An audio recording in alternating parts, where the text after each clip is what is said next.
না এটা এটা আমি বলবো পরের স্টেপে বলে দিব। আচ্ছা তো আপু আপনার মেকআপে যে কথা বলে যে মরিচের গুঁড়া দেওয়ার কথা বলা হয়েছে, এখন কি আপনার মেকআপ ব্যবসা কি নষ্ট হয়ে যাচ্ছে? ব্যবসা তো 2 মাস আগে একদম বন্ধ করে দিছিল। হ্যাঁ 2 মাস আগে এমন ভাবে সিস্টেম করছিল, কিন্তু এখন মোটামুটি মিথ্যা বলে তো লাভ নাই। মানে মরিচের গুঁড়া কি ক্রিমের ভিতর দুই জায়গা দিছে নাকি? না ওরে তো ব্ল্যাকমেল করতেছে। কিভাবে ব্ল্যাকমেল করতেছে? এই যে মরিচের গুঁড়া কেন তুমি দাও না, মরিচের গুঁড়া ওরে ব্ল্যাকমেল করা মানুষের একটা কি হয়ে থাকে তো, যে ওর কি গোপন ওর কাছে আছে যে এইজন্য ব্ল্যাকমেল করতেছে থাকে। ও কেন ভয় পাইতেছ নাকি সেটা না ও একটু ভুল করছে, কিন্তু আমি ওরা ওই ভুল থেকে মাফ করে দিচ্ছি। ও ভাবতেছে না আমি এসব করব না, আর ও যদি এমনি অজান্তে ও টুকটাক একটু ভুল করেছে আমি ওটা আমি তাতে কি আপনার কোনো কাস্টমারের ক্ষতি হয়েছিল কিনা, এরকম কোনো অভিযোগ আসছে কিনা? কাস্টমারের ক্ষতি বলতে কি আমার নিজের একটু ক্ষতি হয়েছে। আপনি নিজে সেটা ব্যবহার করেছিলেন, এরকম ঘটনা ঘটছে? না ওইটাও মিশায় নাই, ঠিক আছে, ওটাও মিশায় নাই, আমি এরকমের প্রুফ পাই নাই, ঠিক আছে, কিন্তু ও টুকিটাকি এমনি যা টুকটাক ভুল করছে আমি ওটা আমি মন থেকে ওরে। আচ্ছা আপনার সাথীকে একটু ডেকে আনেন, আমরা কথা বলি।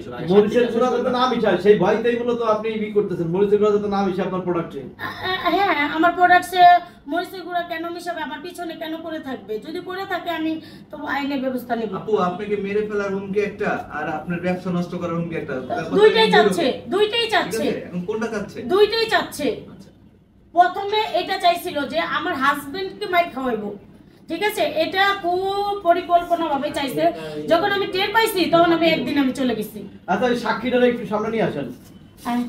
আমাদের ক্রিমাপু যেগুলো কথা বললো এই সম্পর্কে আপনি কি জানেন বা আপনার কি মতামত? আমি বলি যে ওনার আমার একটা মানুষের ক্ষতি মানে করার কথা বলতেই পারে, তাই না? তো আমি তো ওনার ক্ষতি করি নাই, আমার বলছে, কিন্তু আমি ওনার কোনো ক্ষতি করি নাই। আমি ওনার বলে দিছি যদি আমার মনে যদি ওনার কোনো ক্ষতি করার চেষ্টা থাকতো তাহলে আমি ওনাকে বলতাম না। ওনাকে চাকরির লোভ দেখাইছে। আমি মানে আমার একজনকে চাকরি দিতেই পারে, তাই না? যারা একজন আমার বলছে যে তোমার চাকরি আমি দিব, কিন্তু আমাকে এটা বলে নাই যে কারো ক্ষতি করলে আমি চাকরি দিব। আমাকে প্রথম বলছে তোমাকে আমি চাকরি দিব, এটা বলছে। তো আমাকে পরে বলছে যে ওনার ক্ষতি কর, তো আমি ওনার ক্ষতি করি না। আমি ডাইরেক্ট ওনার বলে দিছি যে এরকম তোমার ক্ষতি করতে চাই, আমি তো আর জব করতে পারবো না, যেহেতু আমার পিছনে শত্রু লাগছে, তোমার কারণে তো আমার কিছু হোক আমি এটা চাই না।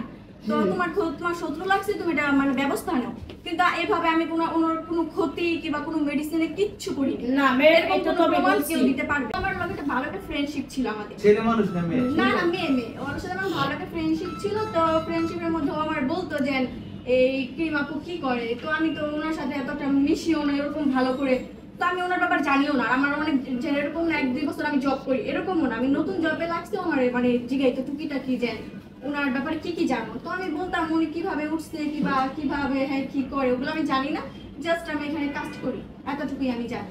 তো বলছে যে যতটুকু তুমি জানো ততটুকুই তুমি আমাকে বলো, আমার গোপন তথ্যগুলো জানতে চাই। তো আমি একটু বলেন ওনার নাম হলো রুকাইয়া।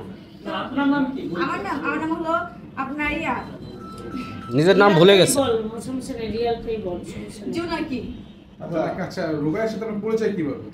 না রুকাইয়ার সাথে পরিচয় হলো মানে আমরা মানে ফ্রেন্ডশিপের মতো, যে আমরা একসাথে মানে ছিলাম বলতে কি যে আমরা মানে এলাকার পরিচিত।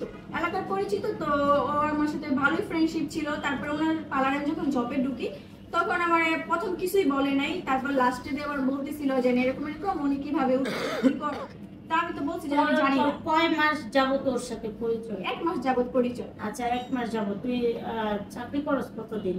এই তো প্রায় 2 মাস। 2 মাসে এর আগে কইরা গেছিলি মাঝে 1-1.5 মাস আর কি মানে গ্রামের বাড়িতে গেছিলি। তো আচ্ছা এই যে রুকাইয়ার নামে অভিযোগটা উঠছে, সেই রুকাইয়া বর্তমানে কি করে? কিছু করে না।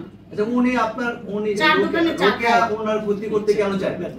আর এটা তো আমি জানি না, আমি জিজ্ঞাসা করছি, ও বলে যে উনি মেয়ের উপর অত্যাচার করে আর